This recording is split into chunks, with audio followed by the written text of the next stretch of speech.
यूहन्ना 16 अध्याय के 20 पद में परमेश्वर का वचन कहता है, तुम रोगे और विलाप करोगे, तुम्हारा शो के आनंद में बदल जाएगा। आप सभी भाई बहनों और पास्ट प्रचारकों को प्रभु यीशु मसीह के मधुर और मीठे नाम में जय मसीह की कहता हूँ।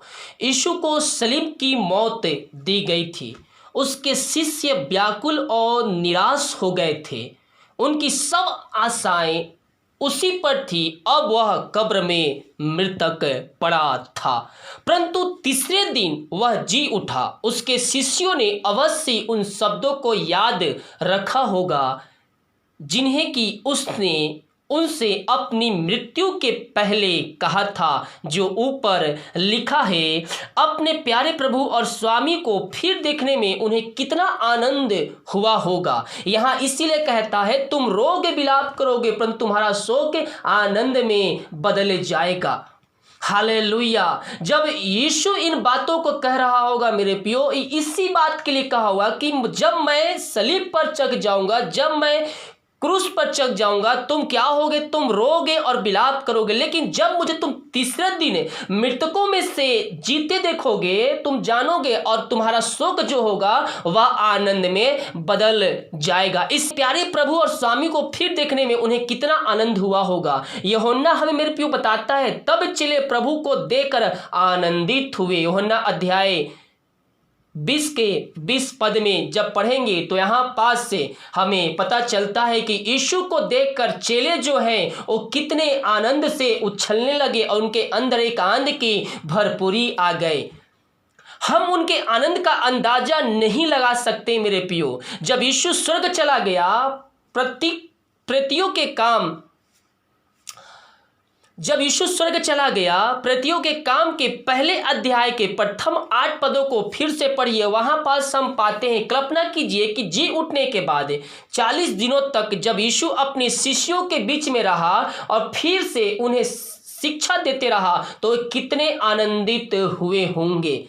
यीशु मसीह क्रूस पर चढ़ गया, उस समय चेले क्या हुए? निराशा हो गए होंगे। वो विलाप कर रहे होंगे कि अब हमें कौन शिक्षा देगा। लेकिन मेरे प्रियो, जब वह तीसरे दिन मृतकों में से जिंदा हो गया और 40 दिनों तक अपने चेलों के साथ रहा होगा, सोचिए उन कितने आनंदमय उनके चेले हुए होंगे जब वो 40 दिनों तक रहकर उनके साथ वह शिक्षा देते रहा। हालेलुया। मेरे प्रियो, हम प्रभु के वचन पे चलने वाले हो जाए। 40 दिनों के बाद आप उन्हें और उनके बीच यीशु के बेतिया की हरी पहाड़ियों पर खड़े देखते हैं। अचानक वह उनके बीच में से स्वर्ग पर उठा लिया गया। कितने अचंभे से उस दृश्य को निहार रहे होंगे जब उन्होंने पृथ्वी को छोड़ा और एक बादल ने उसे उनकी आंखों से छिपा लिया। फिर से वह उनसे ले गया। यीशु मसीह एक बार मारा गया, गड़ा गया और तीसरे दिन जिंदा होकर अपने चेलों के बीच में आ गया। लेकिन एक बार फिर से वह क्या हो गया? वह बादलों पर उनके आंखों के सामने पहाड़ियों पर खड़ा जब था, तो बादलों ने उसे अपने बादलों में छिपाकर वह स्वर्गदूत उसे उठा ले गए। हालेलुया। फिर से वह उनसे ले लिया गया। लेकिन इस समय वे विस्मित नहीं हुए और ना ही निराश हुए।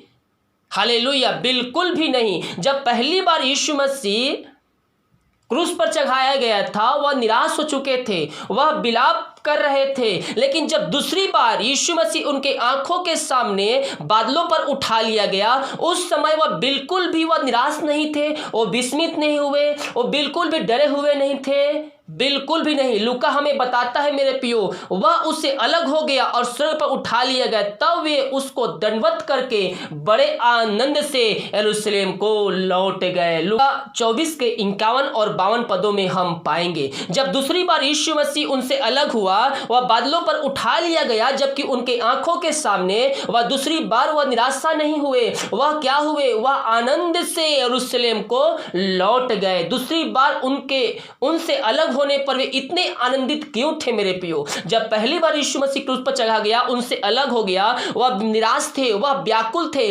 लेकिन दूसरी बार वह आनंदित क्यों थे इतना?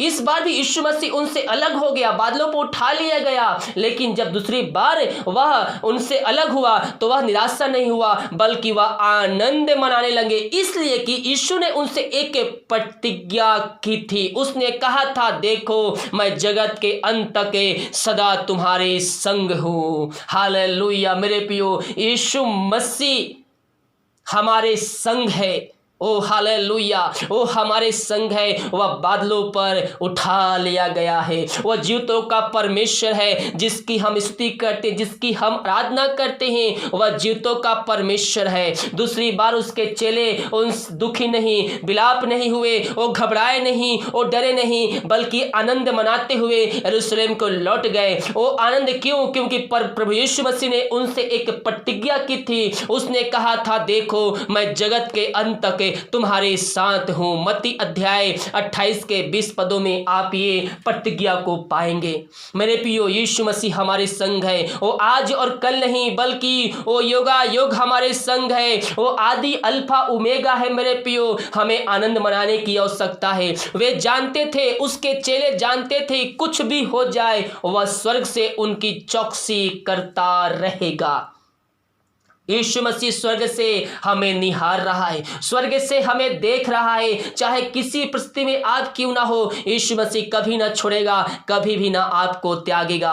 परंतु सिर्फ इतना ही नहीं, जब ये उस स्वर्ग पर जाते हुए देख रहे थे तो दो स्वर्गदूत एक संदेश लेकर उसके चेलों के पास आए। उन्होंने कहा, हे गलीली पुरुषों, तुम क्यों खड़े आकाश की ओर देख रहे हो? यही यीशु जो तुम्हारे पास से स्वर्ग पर उठा लिया गया, जिस रीति से तुम इसे स्वर्ग को जाते देखा, उस रीति से वह फिर बादलों पर आएगा। 200 दूत संदेश लेकर उसके चेलों के पास आए। हालेलुया। जब वह चेले स्वर्ग तरफ, बादलों के आकाश के तरफ वह आंखों को उठाकर देख रहे थे, दो स्वर्गदूत उसको संदेश लेकर आए, हे गलील पुरुषों, तुम आकाश की ओर खड़े क्या देख रहे हो? जिस यीशु को तुम स्वर्ग पर उठा लिया, स्वर्ग पर उठाते लिए देखा गया है, उसी रीति से वह स्वर्ग को जाते देखा, उसी रीति से वह बादलों पर फिर आएगा। प्रतियो 1 अध्याय के 11 पद में आप ये परमेश्वर का वचन पाएंगे।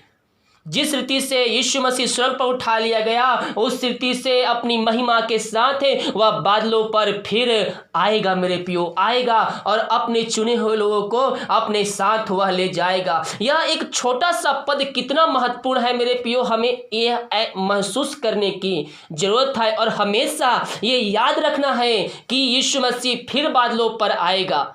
हालेलुया। जब शिष्य यरूशलेम को अपने प्रभु की आज्ञाओं का पालन करके वापस लौटे तो उन्हें पक्का विश्वास था कि यीशु खुद पृथ्वी पर वापस लौटेगा। इस बात ने उन्हें बहुत ही आनंदित किया है। यीशु ने उनसे कहा था, मेरे प्रियो, हालेलुया, ये सब बातें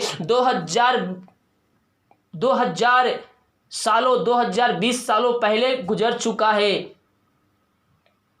हालेलुया। उनसे कहा, ये सब बातें 2020 साल वर्ष पहले हुआ था। यह सब 2021 वर्ष पूरा हुआ और यीशु अभी तक वापस नहीं आए हैं, परंतु वह अवश्य आएंगे। उन्होंने स्वयं ऐसा कहा है। लूका के 21वें अध्याय और 27 पद में वे स्वयं बादलों पर सामर्थ और बड़ी महिमा के साथ पृथ्वी पर वापस आने के विषय में हमें बताते हैं। क्या आपने ध्यान दिया है मेरे प्रियो कि बादलों पर गए और यह फिर स्वर्गदूतों ने कहा कि जिस रीति से उन्हें ऊपर जाते देखा, उसी रीति से वह लौटेगा। बहुत से दृष्टांत भी यीशु ने पुनः आगमन के बारे में हमें बताता है। उदाहरण के लिए मत्ती 25वें अध्याय और उसके 13 पद में दिए हुए दृष्टांतों को दिए हुए पदों को आप देखिए। बहुत से दृष्टांत भी यीशु के पुनः आगमन के बारे में बताते हैं। उदाहरण के लिए मत्ती के 25 अध्याय उसके 13 पद को देख लीजिए।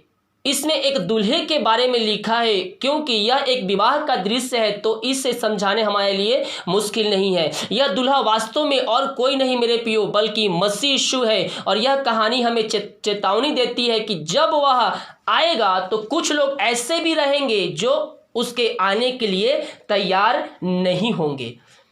13वें पद को देख लीजिए। यीशु ऐसा नहीं कहते हैं कि तुम नहीं जानते कि तुम्हारा प्रभु आएगा या नहीं आएगा। उसका आना निश्चित है, इसमें कोई संदेह नहीं है। परंतु मेरे प्रियो, वे ये कहते हैं तुम ना उस दिन को जानते हो, ना उस घड़ी को जब मनुष्य का पुत्र लौटेगा। मत्ती 25:13 पद में उसका आना निश्चित है। मेरे प्रियो, प्रकाशित वाक्य में यीशु ने अपने अंतिम संदेश में हमसे कहा है, देख मैं शीघ्र आने वाला हूँ। हालेलुया, यीशु मसीह शीघ्र आने वाला है। मेरे प्रियो, वह बादलों पर आने वाला है और अपने चुने हुओं को वो बादलों पर उठा ले जाएगा। हालेलुया मेरे प्रियो, यही है गुड फ्राइडे का वचन जो हम सुने हैं। बहुत से लोगों के मन में शक होता है कि गुड फ्राइडे क्या होता है, गुड फ्राइडे क्या होता है। हालेलुया मेरे प्रियो, हमें निराश होने की आवश्यकता नहीं है। यीशु मसीह क्रूस पर तो चढ़ाया गया है, लेकिन वो तीसरे दिन वह कब्र में से जीवित हो गया है। जब पहली बार अपने राजा को क्रूस पर चढ़ते हुए उससे शिष्य देखे तो वह क्या हुए, वो रोए और विलाप किए। यीशु मसीह ने यही बातों को उनको पहले बताया था, तुम रोगे विलाप करोगे, परंतु तुम्हारा शोक जो है वह आनंद में बदल जाएगा। जब यीशु मसीह क्रूस पर चढ़ाया गया, उसके चेले रोए और बहुत ही रोए, विलाप हो गए, लेकिन जब वो तीसरे दिन मुर्दों में से जिंदा हो गया, वह आनंदित हो गए। और वह आनंद मेरे प्रियो कोई अंदाजा नहीं लगा सकता कि उनके अंदर कितनी बड़ी आनंद और उत्साह उनके अंदर थी। हालेलुया, हम भी विश्वास करें कि यीशु मसीह मुर्दों में से जिलाया गया है तो हम निश्चित ही उद्धार पाएंगे। प्रभु इन वचनों के द्वारा हम सबको आशीष दे। सबको जय मसीह की। God bless you all.